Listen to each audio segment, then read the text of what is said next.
Out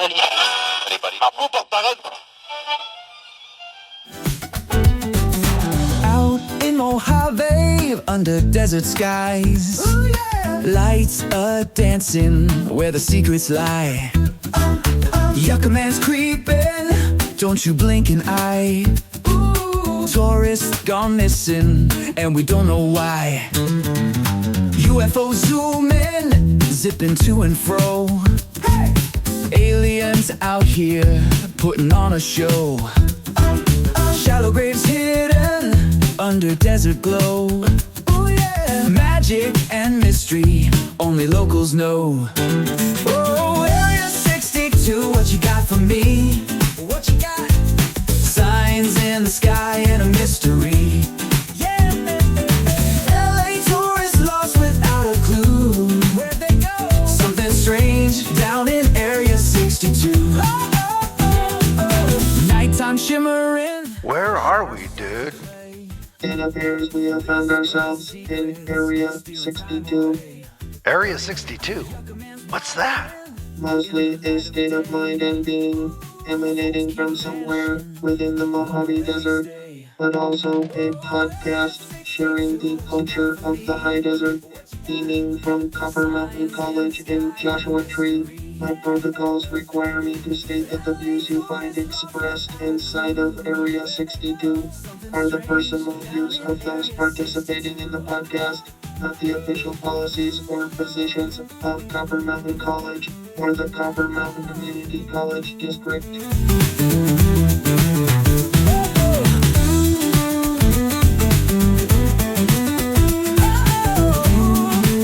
Area 62 is sponsored by the Museum of History in Granite in Felicity, California, where history meets art and remembrance. The mission of the Museum of History in Granite is to engrave in granite highlights of the history of humanity. Remember, the purest form of education may be a self-directed search for knowledge. These summaries of vast subjects promote and encourage such efforts. The Museum of History in Granite welcomes you to visit and explore over 700 granite panels of history on 18 monuments.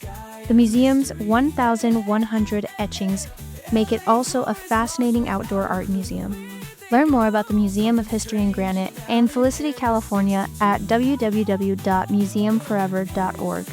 Your business or organization can become a sponsor of Area 62, and you can support the Mojave's Cultural Podcast for as little as $3 per month at patreon.com/Area 62.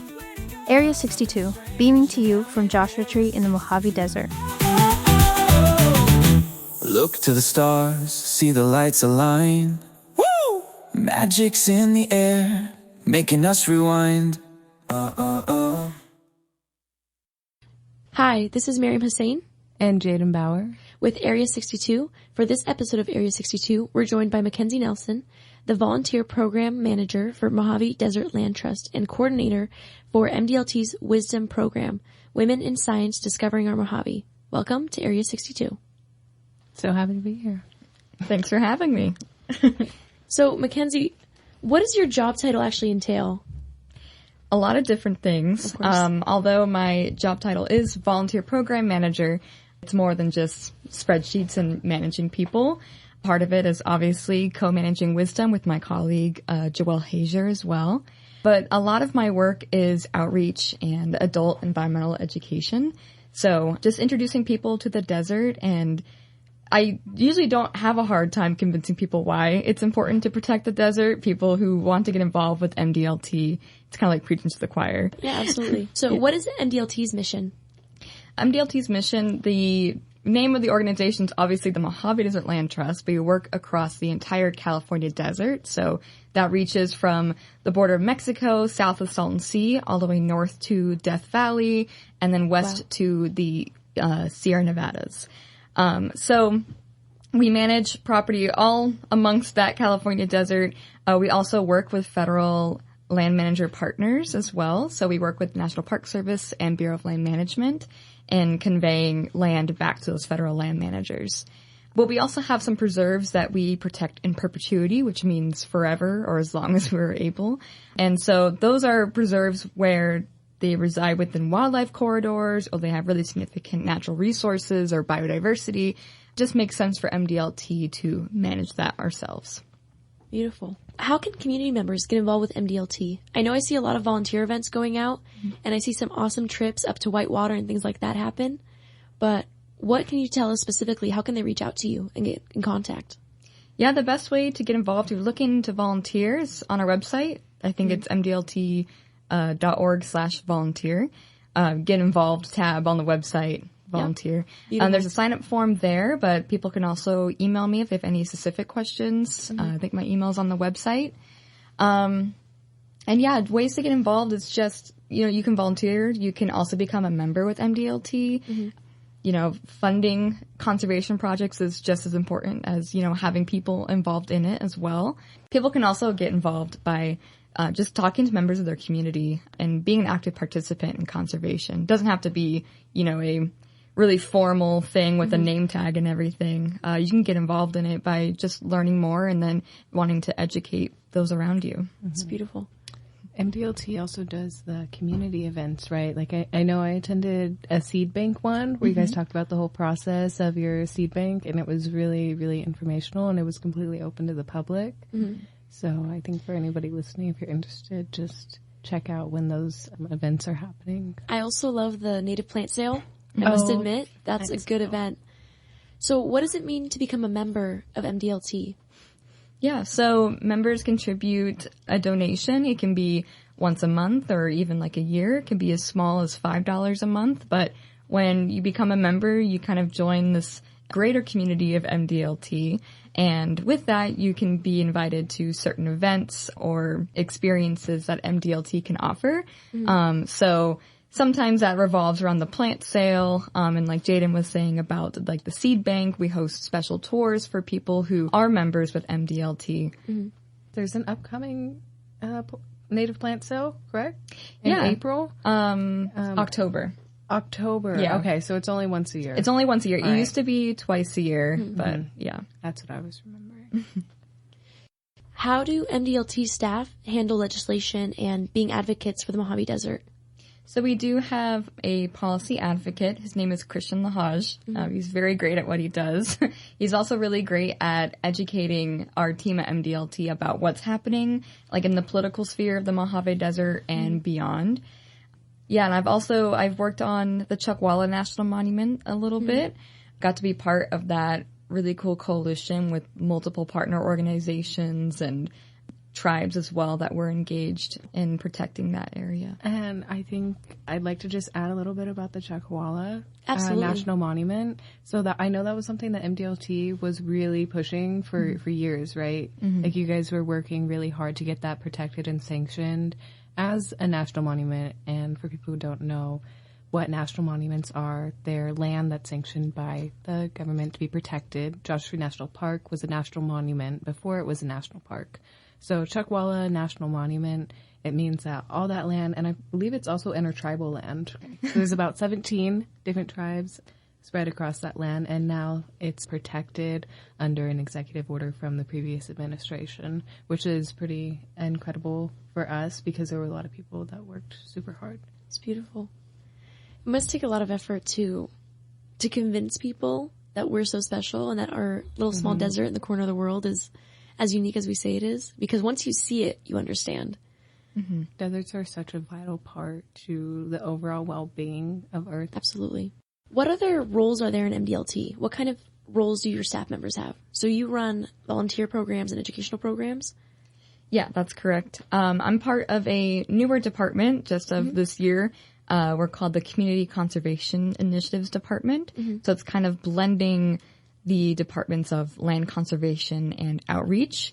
And with that, I work with Sarah Bliss. She's the director of our new department. And she works with, she has a long history of working with tribes. So she's helping MDLT better our relationships. And she's also teaching the rest of the organization how to be better partners when conservation has historically harmed people of color and indigenous peoples for, time immemorial. Yeah. So how can we bring conservation into a, new perspective today with tribal partners? So that's what me and Sarah work on. We also have our lands department, as I kind of alluded to earlier. And so we have people who are focused on like conservation strategy, the actual acquisitions, like the buying and selling of land, because we are at the heart of the organization a land trust, but I think we're more than just your regular land trust. We also have a team of natural resource technicians that steward and monitor the lands that MDLT manages.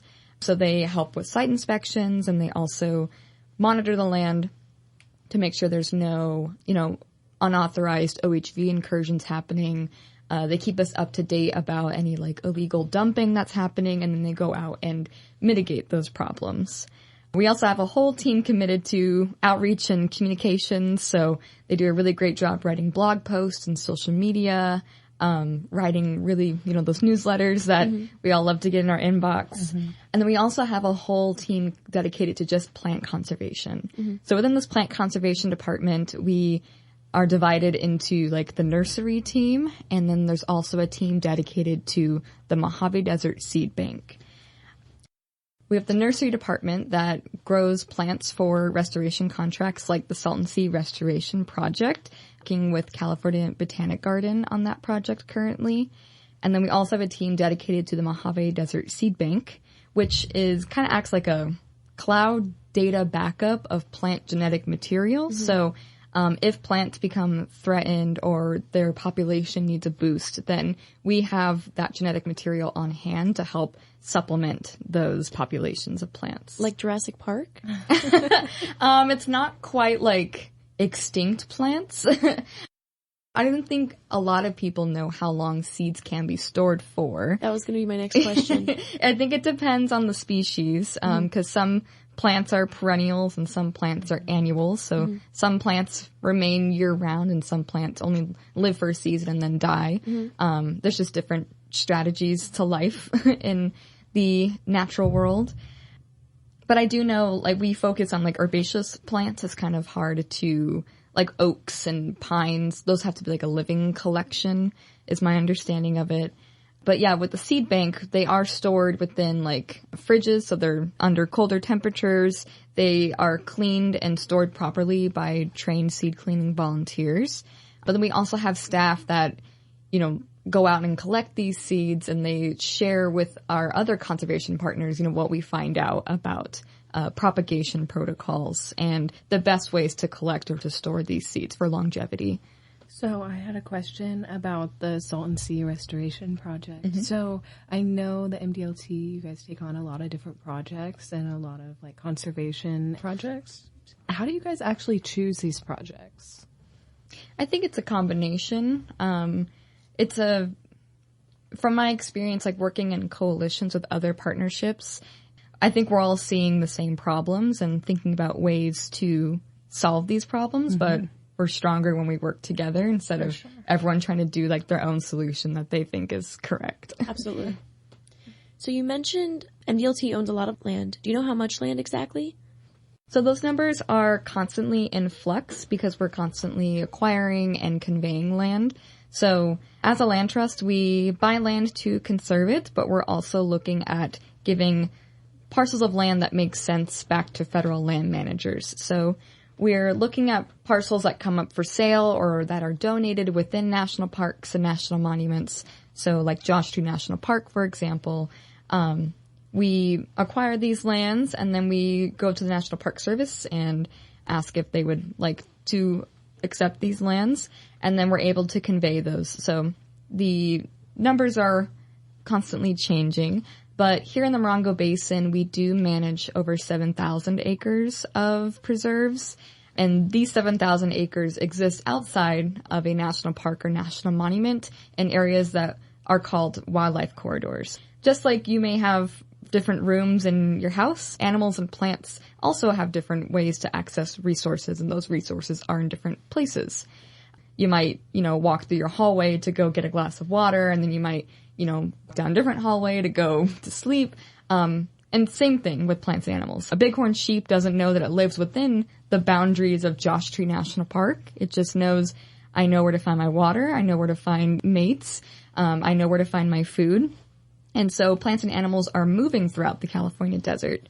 And so MDLT looks at these corridors as well, tries to preserve them. So these 7,000 acres in the Morongo Basin help plants and animals move from Joshua National Park all the way to the open space near the Marine Base is a big wildlife corridor.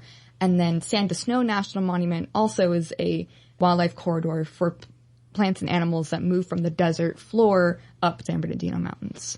So we do have black bears that come down from the mountains into the desert every once in a while. Wow. Yeah. You also mentioned OHV and dumping as things that happen in the lands. What are those? So OHV stands for Off-Highway Vehicle Recreation. It's a really big pastime out here in the Morongo Basin, and there are ways that OHV and conservation can work together. OHV is just another way for people to connect with the land and connect with outdoors. And just like anything, there's, a responsible way to do things. So by staying on trail, packing out what you pack in, not leaving any trash behind, and then also like educating fellow community members about why it's important for us to be responsible recreationalists. We have a lot of endangered and threatened species out here in the Morongo Basin, including the Joshua tree, as we all know, but also the Mojave desert tortoise. And so OHV can negatively impact vegetation and habitat for the tortoise, and unfortunately can also strike and kill tortoises as well. Wow. So it's important to be alert and to stay on trail and not to create any new route. I think it's also really important to mention on the subject of being mindful of OHV vehicles and where you drive, where you walk, staying on trails. It's very easy for people to look at the desert and say, oh, well, there's nothing here. What am I hurting? But the desert's one of those ecosystems that once you start learning about it and you start seeing it, you can't unsee it. Mm-hmm. When you take that initial look, you don't see all the little whiptail lizards, all the scorpions under the creosotes, the tamarisk beetles, Yeah, like there's a lot of things that seem hidden or pretty elusive in the desert, and that's because plants and animals have adapted over thousands of years to live out here, so it's just another survival strategy. There's even, biodiversity on a microscopic level. There's cryptobiotic crust that holds the desert floor together. And so when that's disturbed, it can kick up dust, which makes dust storms a bigger problem for us, but it also affects the integrity of the desert. The desert also provides environmental functions that make the whole natural world, Earth systems work together. And in California alone, the deserts can hold 20% of carbon sequestration from the atmosphere. Wow. So it's also important, maybe someone doesn't really care as much about the plants and the animals, but also from like a human perspective, the desert provides a great service for us to be able to live through a climate crisis as well. I think this is also a good opportunity to mention that our topsoil is only like 6 inches, right? Mm-hmm. Yeah. The topsoil is the nutrient-rich part of our ground where plants can flourish well. And 6 inches is not a lot. So when OHV vehicles come and they go off-road, off course, it messes with that topsoil, which messes with any plants that we're trying to grow there or any animals that were under there. And just for a comparison, up in Northern California, their topsoil is about 6 feet. So they have very, very nutrient-rich topsoil, which is why it's so abundant with the trees and also more moisture. But down here we only have about 6 inches, and plus our sand is very porous, and it's kind of, she's delicate, she's fragile. And so when people or vehicles go off-road and disturb the topsoil, it actually disturbs the entire function of the plants, because creosotes also, they're cloning. Cloning is where there is one plant, and I'm going to use creosotes because they are cloning, and their roots go out, and then in the 60 feet radius, different plants can sprout from where its roots are spreading. It also, from those roots, can grow more creosote bushes. Right. So normally when you see a group of creosotes, one of them is the mother. One of them is the mother, and then the rest are all just clones of that one creosote. And that's why where you see one creosote, you usually see a bunch around it, and why usually when you're walking through the desert, and they're kind of evenly spaced, like weirdly uniform, but it's beautiful. It's very interesting. It's very fascinating how this one plant can, for one, protect itself from other invasive species trying to come in and take over its roots to reproduce so much more life with such little resources and nutrients. But that's like Mackenzie was saying, these plants and animals have adapted for thousands of years to be able to do this and to be able to survive. And kind of just a side fun fact, creosotes weren't originally native to California or the Mojave or Colorado desert. They're actually an Argentinian plant that came here thousands of years ago. And I forget the word for when they're native now. Naturalized. Yeah, they're naturalized now because they've been here for thousands of years. But they weren't originally from our Colorado and Mojave deserts. They were from an Argentinian desert. And now we're seeing a subspecies of creosote here. But if you go to Argentina and go to their desert, you'll see creosotes, but there'll be a different variation. So that's just kind of a fun fact of where our creosotes come from. They're very invasive and they grow like crazy. Can't imagine a desert without a creosote bush. I know. So creosote is the bush that's covered in wax, right, on the leaves. And when it rains or when you agitate it between your hands or anything, it gives that desert rain smell. So are those bushes you see everywhere. The green, big green ones with They the little usually flowers. have white or gray bark as well, small green leaves. And like Miriam was saying, they're scleropherous. So meaning like they're kind of leathery and waxy. And then Jaden was describing their allelopathy, which is where the creosote is not allowing anything else to grow around it. So yeah, I remember the name, allelopathy. And that waxy coating is kind of like their sunscreen.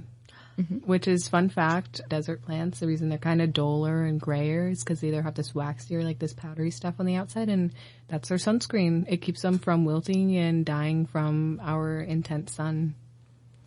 They use the albedo effect, so by becoming lighter, so a lot of desert plants have the white or gray bark or the light green, and just like, you know, our greater Earth uses the albedo effect and the ice caps to keep itself cool. Our plants also use this to their advantage in the strong desert sun. Is this the kind of education that happens at MDLT? Yeah, if you come to some community events, you'll get someone who's a lot more expert than I am in plants and the desert ecology. No, it's a powerful thing. You can learn so much when you put your mind to it in relation to like native plants and how our ecosystem functions and the biodiversity out here. When you actually look for it, you can see it everywhere. Exactly what Jaden was saying. Yeah. I like to say that looking at the desert ecosystem, you kind of need an X-ray machine because you won't see it. So you know it, really, for a lot of this stuff. And like I mentioned earlier, you look at it, oh, there's nothing. But then you kind of put the X-ray machine up, you're like, oh, wow. So desert mistletoe is an invasive species, correct? Depends who you ask. I've tried asking a lot of botanists this. I think it is invasive in the way that it's parasitic. I don't know if it's been described as like a truly invasive plant, but yes, like it does take over our native plants and I think has affected some populations, but I don't know if there's much being done to eradicate it. Interesting. So what distinguish an invasive plant from a non-invasive plant? So there's native plants. So those are plants that before European contact have been here, have evolved here. And then there are plants that are non-native. So those are plants from other places. But just because a plant is non-native, like Jaden was talking about the story of the creosote bush, doesn't mean that it's typically considered invasive. So an invasive plant is when the plant is deemed to cause harm to the environment or maybe to our economic system. So if it affects agriculture or maybe even like ecotourism, then it becomes an invasive plant. But yeah, there's also plants that are found only in one place, and those are called endemic plants. And then plants that are non-native but have found their home here, like the creosote, those are naturalized. Naturalized, meaning they were introduced as a non-native species and are now flourishing here? Introduced or found their way here naturally. Okay. Yeah. Beautiful. So my experience and interest with biodiversity and finally seeing the Mojave for the not barren place that it is started with Wisdom, actually. So I was a 2023 Wisdom intern. I did a biological field study below Mary, who was previously running the program. She's up in Grand Canyon having a grand old time now. Grand time in Grand Canyon. Anyways, I was on a team of 3 with Radhika, who was a 3rd year and is currently a 4th year at Cal Poly Pomona studying archaeology and GIS, and Lily, who was a graduate from Cal State San Bernardino. She has a degree in environmental studies with a concentration in sustainability. And my wisdom project focused on going out to the natural springs in the Mojave Trails Monument. We went out to Teresa Springs and Vernangela Springs. We surveyed plant species and just animal species that we encountered. We would visit the natural springs, and we used our data to develop analytics to track what animal species we were seeing and the plant species and how they would either die with the seasons or how they handled a storm, because we'd had 2 storms during our internship, and it was a really great experience. But our first field day, we were walking out with Mary, and we're just chatting, introducing ourselves. We all just met each other, and we hear that sweet, sweet rattle we all know. Ooh. And we encountered a red diamondback. It was a little one, but I'd never actually seen a rattlesnake. And as a person who grew up in the Mojave, I feel like it's my biggest fear because they made it my biggest fear. And then I look at it's this little thing. It's this little baby thing. And we just walk away, and he did his thing. We did ours. But since that day, I feel like I have the X-ray goggles that Jaden was talking about, and I can really see everything. I feel like I see so many more coyotes, so many more snakes, lizards, little things. And I can tell when the plants are in season or out of season. Have you had a similar experience as an intern? No. No? So I'm the 24-25 intern for Wisdom, and we're doing the Dark Night Sky project, which we go out to the Mojave Trails National Monument once a month on the new moon. Not ritualistic. We've had some weather come up, so we had to cancel the past few times. Yeah, so unfortunately, I think I've really only done 3 field nights. Yeah, the 4th one's coming up tomorrow. Yep.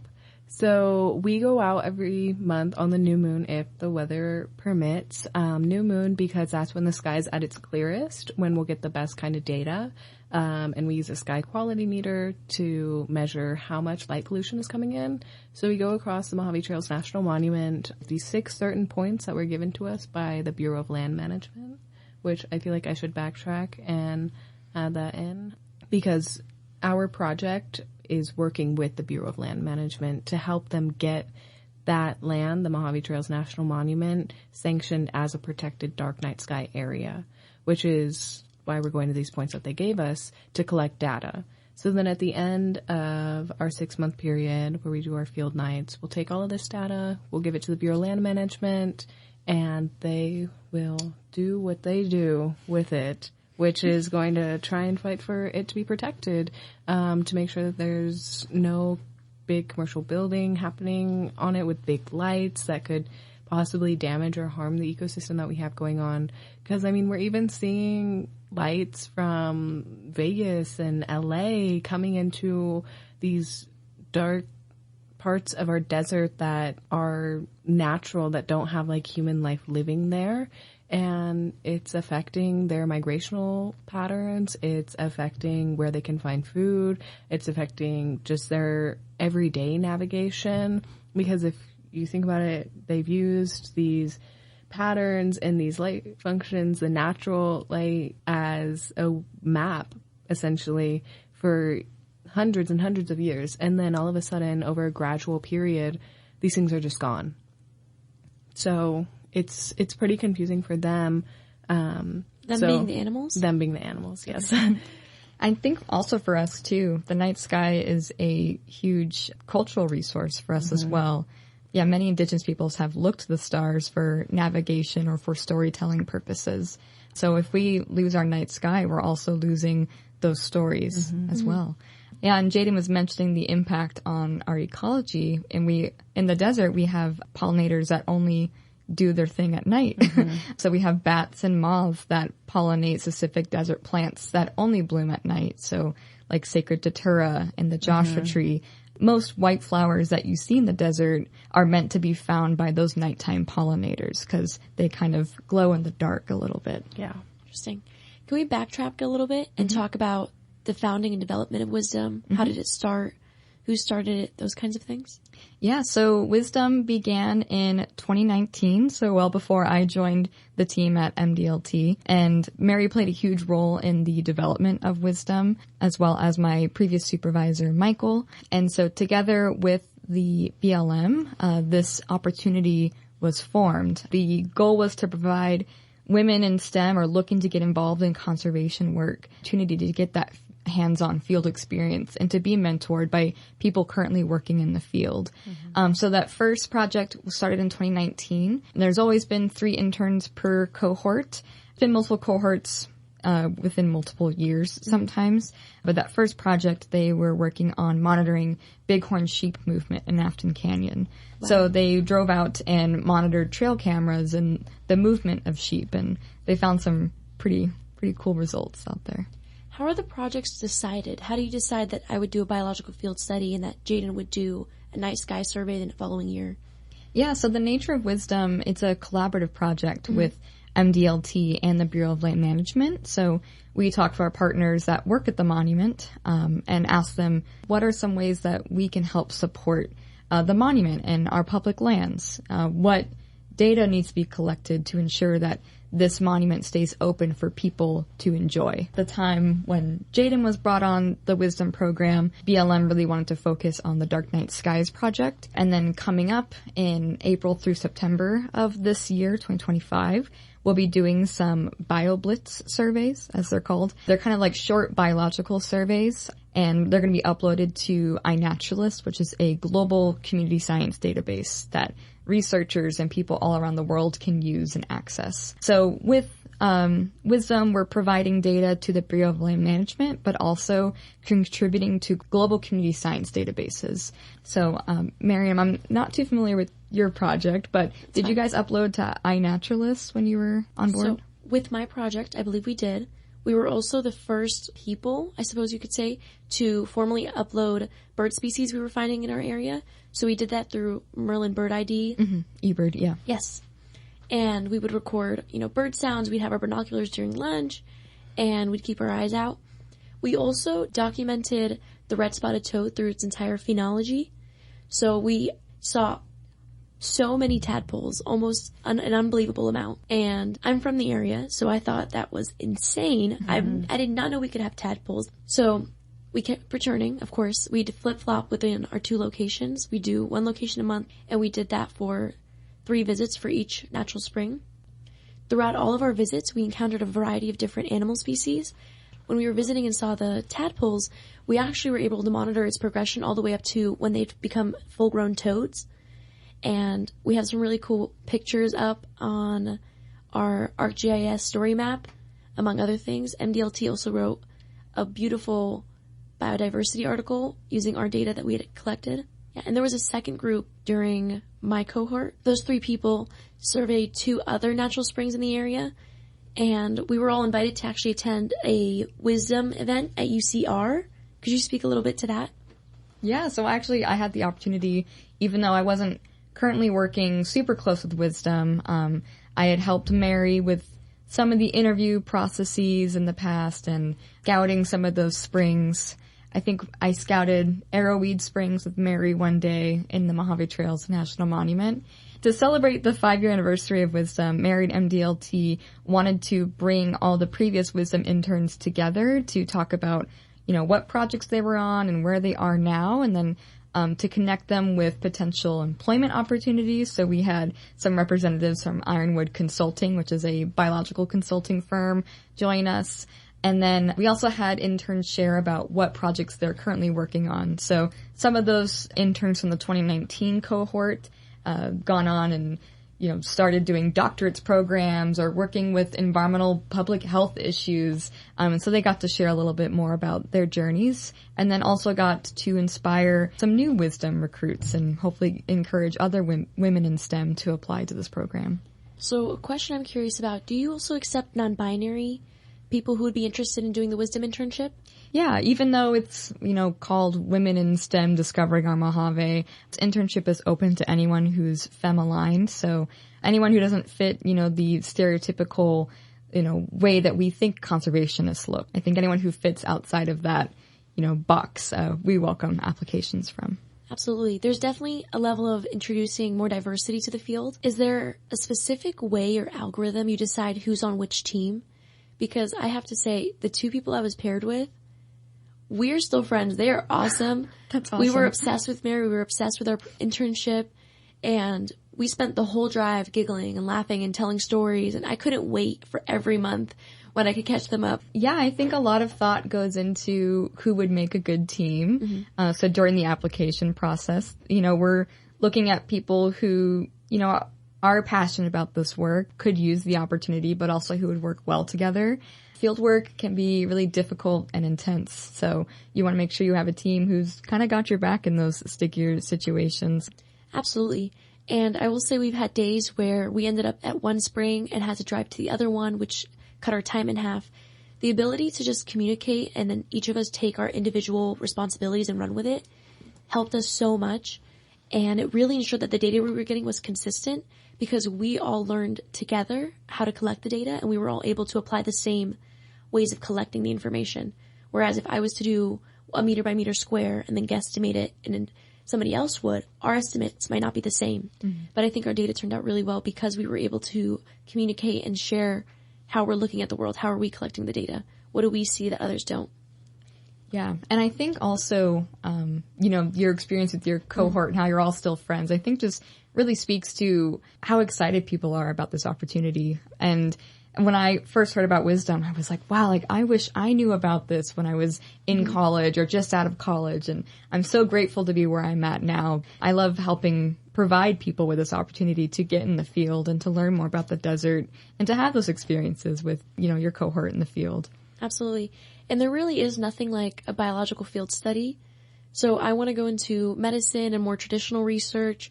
So being thrown out into long hikes and hot days where we're putting down flags and collecting information on what species we're encountering was nothing like anything I've ever done. I really enjoyed it, and it really opened up my eyes to just how alive the desert is. And everybody says it, but once you see it, once you notice those little things, I think it really comes to life, and it just can't compete with those big forests because of course they're alive. But look at what we have. Look at what's thriving here.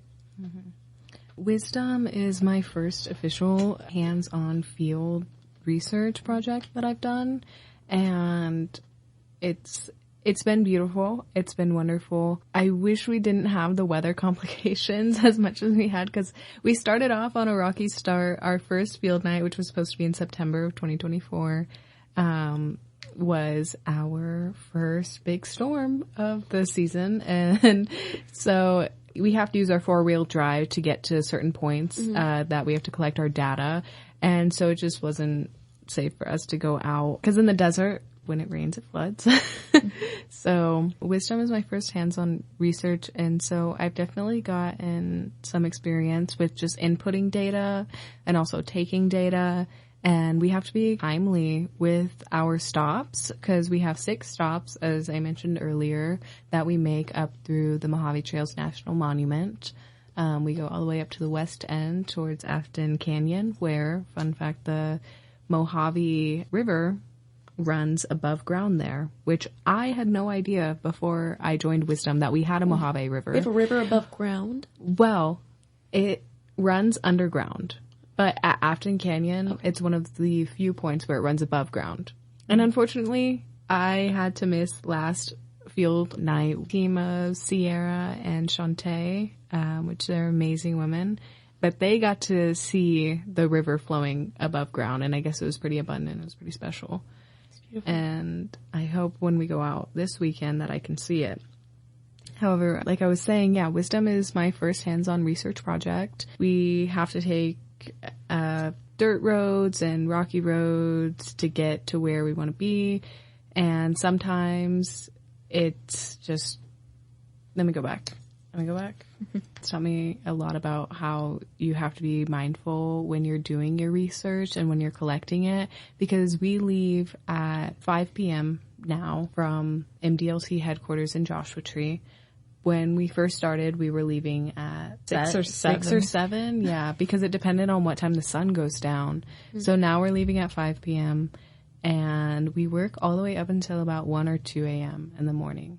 And I believe our first field night, that one took a while because we were all getting used to the route that we were taking, because we have to use Gaia, an offline map, for some of the things. Yeah, so we don't have any GPS, so we're literally like using a map, like how to go down this road. But now we've gotten our time down from the first field night, which was, we ended about like 3 something we got in the back morning. to camp at 3 a.m. Yeah, and now we're getting back at like 1 in the morning. So we're getting our timely management So you down. have to attend all 6 night sky locations every field day? Right. Yeah. Okay. So we have a schedule. We have like a tentative schedule that we try and follow. Like we want to be at the first point at 6. We want to be at the second point at 6:45.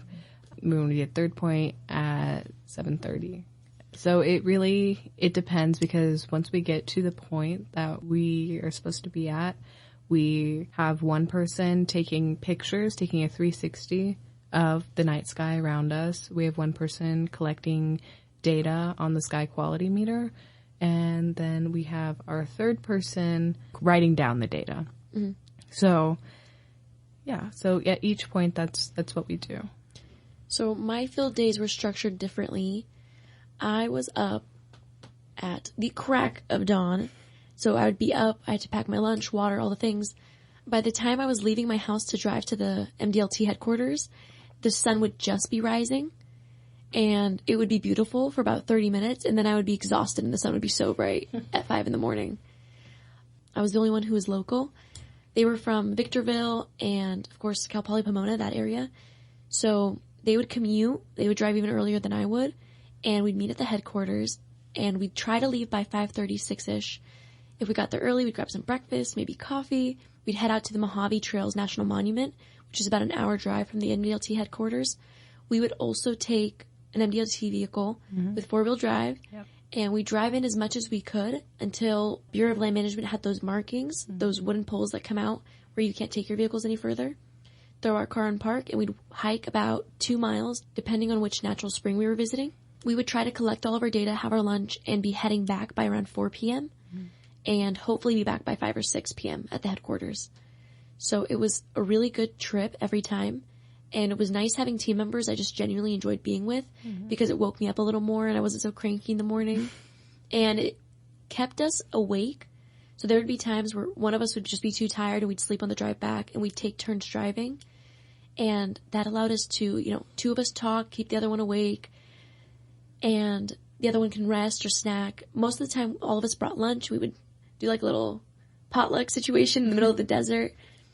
And it was a great experience. There was nothing like it. And I wish I could redo the internship. I wish I could join again.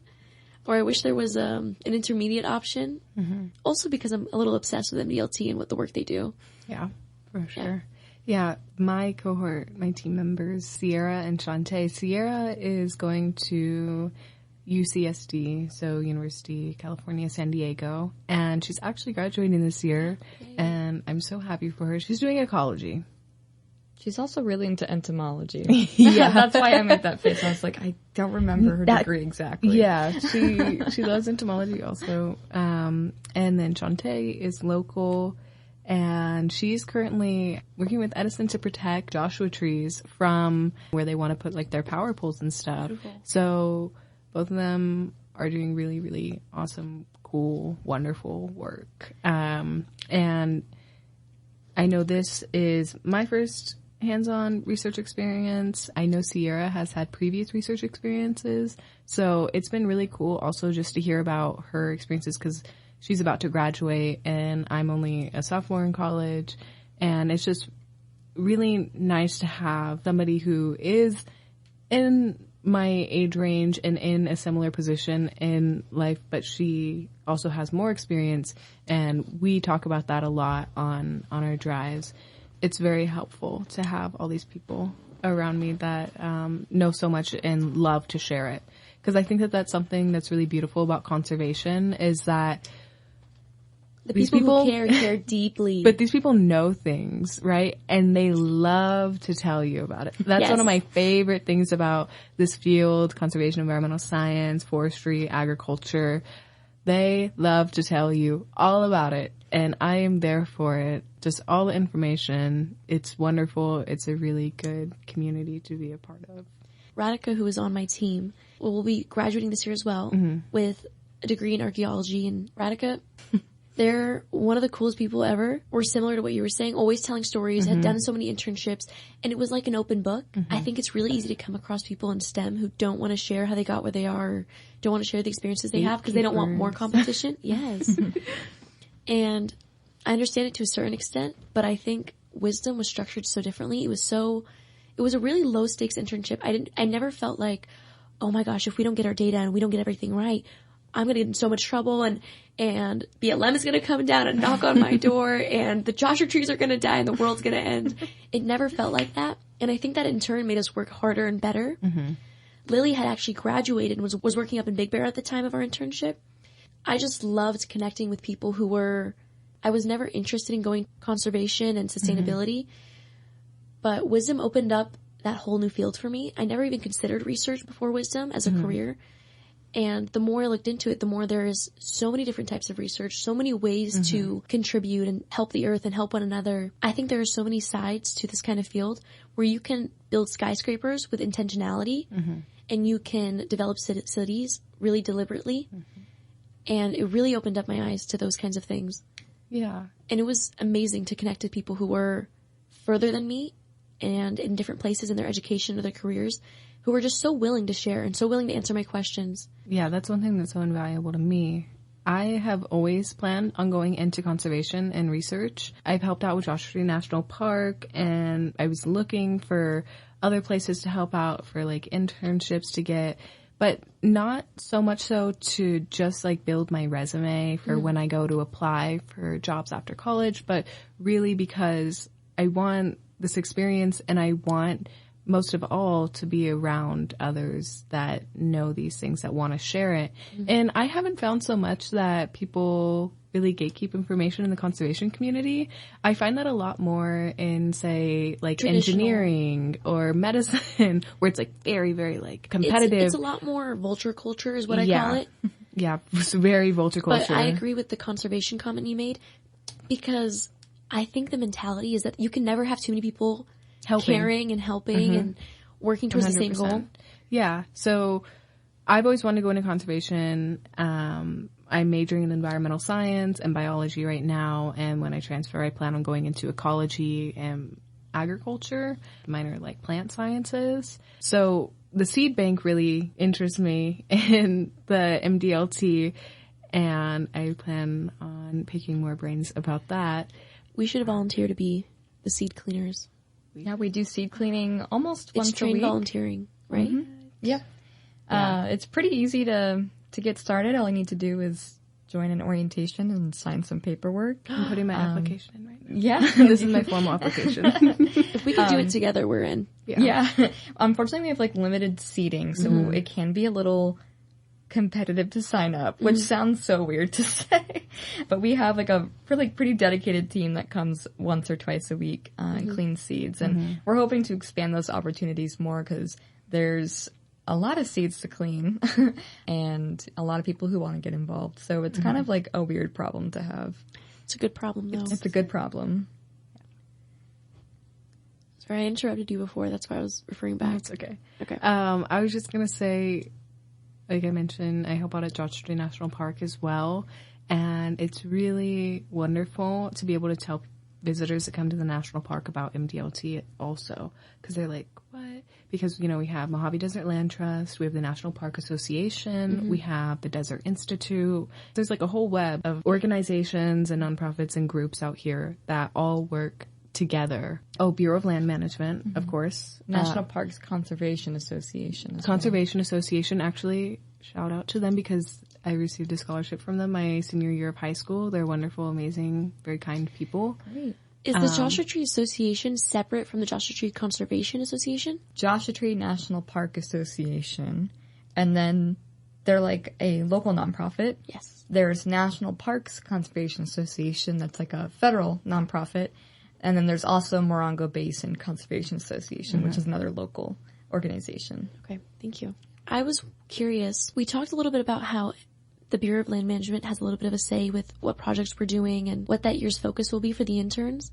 But I'm curious how else they're involved and how the Conservation Lands Foundation is also involved. The Bureau of Land Management help us decide what projects to work on. They also help with some of the mentorship in the Wisdom program. So we've gotten the chance, Jaden's cohort, to chat with some current employees at BLM. And so they just provide, some context and share their experience of how they got to where they are. And then the Conservation Lands Foundation, the funder for Wisdom. So they are, supporting large part of the program. And then they also share what our Wisdom interns have been doing and what data they're researching and the positive impact that they're having on the desert. And so the Conservation Lands Foundation's focused on protecting public lands, and it's in the name, conservation lands as well. So I was a 23-24 intern, as I mentioned. We had to develop a deliverable, which is a phrase I'd never heard before Wisdom. And we chose to do a story map. Can they structure their data in any way they choose, as long as it can go out to the public? A large part of the internship is that creative project deliverable that you mentioned. There's a lot of different components in the internship. There's the field experience, there's getting the data entry, the office stuff, the interpersonal experience, the mentorship from current professionals. But one of my favorite parts about Wisdom is the creative project. Pretty open form, as long as interns are sharing about their experience and sharing about the data that they collected. We've had interns make vlogs, blog posts, story maps like you did. I remember seeing, I think it was on the MDLT Instagram, where it was like a... Yeah, it was like a social media takeover. Yes, yeah. Exactly. And there was posts that, if you went back to the dates, there was posts that were on the account, and there was a story highlight where you could go from like they woke up all the way through when they got back to headquarters. It was really cool. Yeah, that was a really creative one. I enjoyed that one too. That was before I was working with Wisdom, and I was like, this is really cool. I love to see it as an applicant because it gave me an idea for what I was signing up for. So the internship is structured to not be such a burden, and we did one field day a month, and because all of us, two of us were in school, one of us was working full-time job, Fridays worked best for us, so those would normally be the days we'd head out on our field days, and that would be anywhere from an 8 to 10 hour day, normally around 8. And we also did office days, which would be over Zoom, which was beautiful because we were all from different places, and it only needs to be to 4 hours a month, so it's a 12-hour a month commitment. But realistically, it is what you make it. We spent a lot more time on our project. At the end of it, we spent less time in office hours early in our internship because our data was easy to input. So my field nights and office days, similar to you, Miriam, we go out once a month, we do our due diligence, we collect the data, we do all the stuff, and then we have an office day usually the following week. We put in our data to our Excel sheets, and then we put in data to the Global Dark Night Sky, which is an open-ended website for community members to put in data that they've collected. We put all of the data we collected in a public space so that anyone could acquire it. Yeah. So we have to take photos with our Canon, but we actually had a few technical difficulties in the first couple field nights. So the first one, the camera was just being kind of funky. It was the setting on the lens wasn't talking to the camera body about being on manual. And it's something that you don't figure out until you're back in the office during the daytime. Because when you're standing out in the field in total darkness, you're like, I cannot fidget with this camera anymore. It's not the time. And the camera is one of the most important parts because that's what actually gets the pictures of the night sky that we use to report on and be like, oh, do you see this kind of cloudy place here? That's not clouds, that's light pollution. So we actually ended up having, Shantae had to take pictures with her phone the first field night, and then the last field night I was at in November, the battery died. And so we actually had to take a few pictures of our phone while we recharged the battery because we learned you should bring the charger too. So, and those are the kinds of things you learn to think about. So in our internship year, our first month, our first field day was so much fun, but we ended up with this long list of things we wanted to have.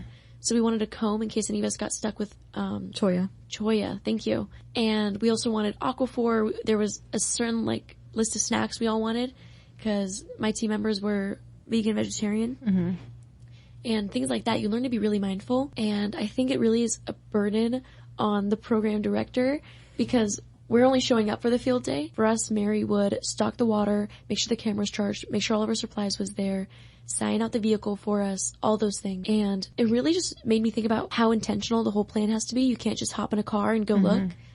I'm a control freak and I love planning, and I've just learned to accept that there are things that I cannot plan for. Yeah, but you can always be prepared. And I think those experiences early in our education and our careers will make us think next time and just learn to be prepared for anything.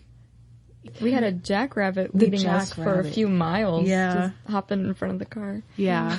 And it's really wonderful to be able to see all of those things. Lily, who I talked about a little bit earlier, had already graduated with her degree and was working in the field. And she just had so much knowledge about what it was like navigating, working in conservation, trying to get jobs. What is it even like to apply to a nonprofit? I feel like people hear nonprofit and they hear, oh, you're not going to get paid much. They don't even make money. You know, it's volunteer work. And she provided a lot of insight to those kinds of things and debunked them, actually. So you had mentioned MDLT as nonprofits and kind of the stereotypes around nonprofits, you know, just basically volunteer work, you don't get paid much, and all the jibber jabber. So as somebody who I've always planned on going into conservation and research studies, seeing everything that's going on with the current administration and all of the firings and the cuts. So I'm just really wondering what the future is kind of looking like. Yeah, I think you're not alone in those concerns, and there's still many ways to be involved with this kind of work. There's many other organizations that need passionate people like Jaden and Miriam to work for and keep this work going. Yeah. Another question. So if somebody wanted to get involved with a nonprofit like MDLT, what are really the steps? The great thing about nonprofits is that they're very mission-driven, but we need all kinds of people doing this kind of mission-led work. So people who are really good at accounting to help nonprofits with that, and operations assistants as well. So even if you know, maybe field work isn't your thing, there's going to be a niche for you in a nonprofit. So the first way to get started is just getting to know some nonprofits. A great way to learn about that line of work is by volunteering or doing an internship like Wisdom. And when I applied to MDLT, I just had a one-page resume and a cover letter, sent that over to the hiring team and got interviewed and ended up getting the job. So I've been here for about 3 years now. Nice. I know that we've talked on some of the field nights about your educational background and kind of like the path that took you here. I started college. I had no intention of going into conservation or any STEM field. I wanted to study art and psychology. And so that's kind of where I started. I took a few art classes, really loved it, failed Psych 100, and then I ended up joining a club called Students for Environmental Action because my roommate was in it, and I was like, yeah, I've always kind of had the nature bug. You know, I've always wanted to protect the earth, but growing up, I felt like it wasn't for me, this line of work. I wasn't smart enough, or I didn't have the right connections, and so that's why I kind of fell back on, you know, I loved art, but it was like a plan B. Like I took some biology classes in high school and loved them, but didn't really score well on the tests. And so I didn't feel like I was meant to do that. So I joined this club and started getting involved with community engagement, and we worked with Sierra Club, and we focused a lot on like air quality issues because I went to school at University of Redlands. So in the Inland Empire, the air quality is just horrific there. It's just a logistical warehouse emporium, and these companies aren't really being held accountable for the pollution that they're generating. And the city planning, you know, isn't great. And it's also like an environmental justice issue because, you know, there's some really vulnerable people that live closest to these air pollution hotspots. So air pollution was at the front of my mind when I was going to school. And so it was through my involvement with this club and through tabling and, you know, doing some on-campus work that I started to take some environmental science classes. And I actually went to my advisor and was like, hey, I want to change majors. And so I ended up graduating with a Bachelor of Science in Environmental Science and Spatial Studies, which kind of incorporates like GIS and spatial work. And I went back to school and I'm finishing up a Master's GIS certificate right now as well. For those listeners who stay till the end, I would love to talk about Miss Piggy. Oh, Miss Piggy, please. Yes. Mackenzie, can you please give us a little background information on Miss Piggy? I would love to. Miss Piggy is my foster Mojave Desert tortoise. I adopted her last summer from a former colleague of mine. She had to move out of state, and so she asked me if I would take her in, and I was like, of course, this is my dream. So it's been so fun getting to live with Miss Piggy. I've learned so much about her and desert tortoises, more than I thought I ever would. And she lived in my office for a summer because when she had to move to my house, it was way too hot for her to move outside and adjust. It was like 115 outside where I live in 29 Palms. So she lived in my office and eventually I built her a little outdoor area with her burrow, and then she moved out there in October and she started brumation in late October, early November-ish. And then she just woke up for the first time 2 days ago, February 26th. It got warm enough. A little bit early. I think she's going back under for a few more days during this kind of like cold snap again. But yeah, she's really fun. Can I add a tortoise fun fact for people that aren't super familiar with desert tortoises? So if you see any in the wild, just the ways to differentiate male from female, the male tortoises will usually have a concave up shell on the bottom of their tummy, and they'll have, well, on the bottom of their shell that protects their tummy, and then they'll have a little spike almost Called a gular horn. a gular horn right underneath their head, kind of, which is like for protection. And the females will have a more rounded bottom of their shell that protects their tummy. And so when you see desert tortoises, which is rare, but the more you go out, the more walks you take, the more life you'll start to see. So what goes into taking care of a tortoise as a pet? Like, do you have to schedule your life around, oh, Miss Piggy needs breakfast at 9, so I can't go into work until 10? Sometimes. She probably doesn't need that much supervision, but I'm very obsessed. responsible. I'm obsessed with her. So she is kind of a diva.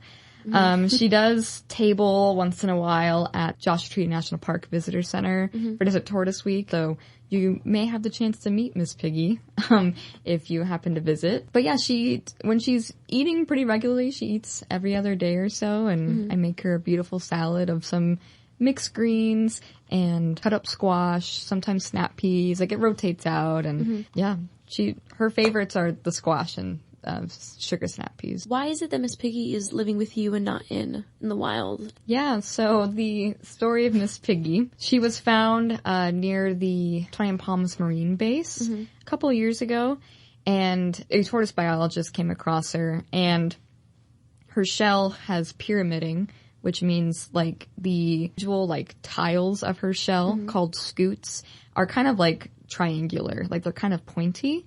And like a typical healthy wild tortoise, that shell would be totally smooth. And so pyramiding can happen to captive tortoises. And so this certain biologist figured out that she was like an escaped pet. And so the biologist took her in and gave her to my friend and former colleague. And she couldn't be re-released because she's been a pet before, and desert tortoises are facing this kind of tortoise pandemic of a respiratory issue, and it's very contagious. If any tortoise is taken out of the wild, out of its natural environment, it typically cannot be re-released. So my former colleague took in Miss Piggy, and then Piggy was then granted to me. And so Miss Piggy tells a really great story about like letting desert tortoises be wild, because when they are removed, they can't go back. And so I think Miss Piggy, she's been estimated to be around 50 years old. So she's probably lived with a lot of different families since then. She's probably very wise, too. Yeah. I'll tell you, I was on a walk a few months ago, and I came across a desert tortoise in the wild. And I just sat there. I just sat there with her. And it was just like, wow. At first she was in her shell and she was like very timid. And then I just sat there and was quiet and just kind of watched her. And she got up. She started to move around. She started to eat the little grass, which I mentioned earlier. This is actually a interesting little paradox. So the grass is invasive. The grass is invasive. It causes fires to burn really bad. But the tortoise eat it. and it's one of their sources of food. So now the tortoises need this grass in order to be fulfilled. But the grass is invasive. But now we have a species that's kind of dependent on it for nutrients. Yeah, they've kind of adapted to eat the grass. So it's not their preferred food. They have some other food they prefer, but desert dandelion is one of their favorite foods.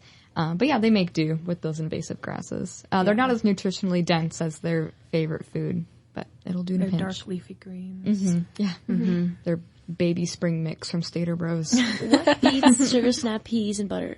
You said squash? Butter squash? Yeah, like yellow squash, like the Italian squash. Oh. Yeah. It worked out great either way. Okay, cool. Okay, let's do it again then. Thank you for joining us today, Mackenzie. It was a pleasure to speak with you. Thanks to MDLT and all that they thanks to MDLT and all that they, oh my gosh, words. Thank you for sharing your knowledge about MDLT and for the opportunities I've had through Wisdom. And thank you for enlightening us about protecting our local Mojave. And thank you, Jaden, for joining us today as well. Thank you, Miriam. And Mackenzie, I'll see you tomorrow at our field night, and I'm very excited for it. Thanks. Hope you have a great time. And thanks for having me, Miriam. Of course.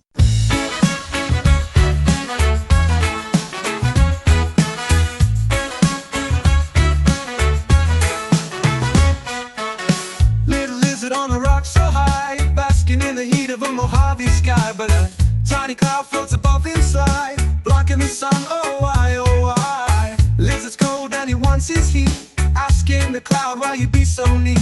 Cloud just giggles in a lazy beat. It's a summer day so incomplete. Why you block me, cloud, can't you see? I need the sun to set me free. Cloud replied, it's not up to me. The winds are guiding where I should be. Lizard sighs as he closes his eyes, thinking of warmth and the bright blue skies. Cloud dances softly without replies, drifting along where the desert lies. Lizard pleads for just a little break, says to the cloud, give me a piece of cake. Need some sunshine for my body's sake. Cloud just drifts, making no mistake. Why you block me, cloud, can't you see? I need the sun to set me free.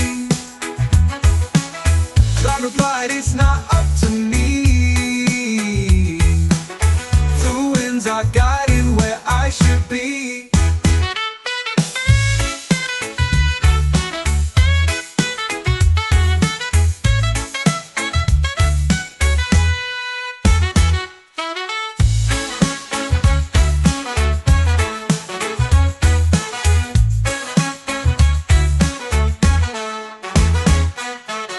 Why you block me, cloud, can't you see?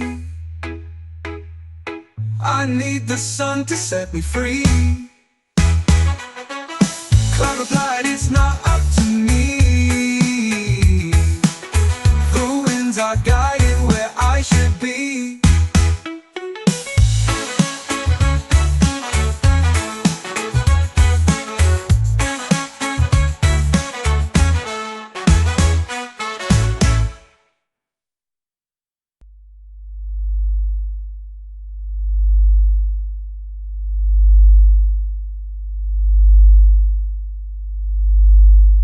Thank you for joining us in Area 62.